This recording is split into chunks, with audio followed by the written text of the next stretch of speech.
بسم اللہ الرحمن الرحیم۔ السلام علیکم ورحمۃ اللہ وبرکاتہ۔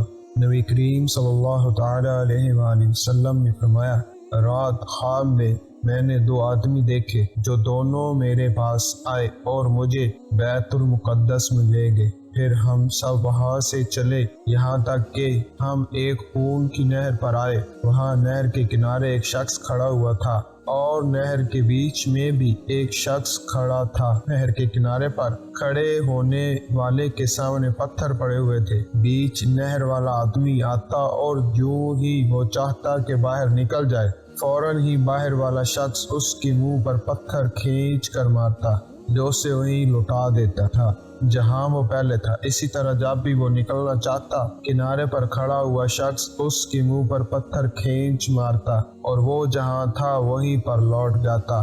میں نے اپنے ساتھیوں سے جو فرشتے تھے پوچھا کہ یہ کیا ہے، تو انہوں نے اس کا جواب یہ دیا کہ نہر میں تم نے جس شخص کو دیکھا ہے وہ سود کھانے والا انسان ہے۔ نبی کریم صلی اللہ تعالی علیہ وآلہ وسلم نے فرمایا، اپنے غلے کو ناپ لیا کرو، اس میں تمہیں برکت ہوگی۔ نبی کریم صلی اللہ تعالی علیہ وآلہ وسلم نے فرمایا، جو شخص بھی کوئی غلہ خریدے تو اس پر قبضہ کرنے سے پہلے اس سے نہ بیچے۔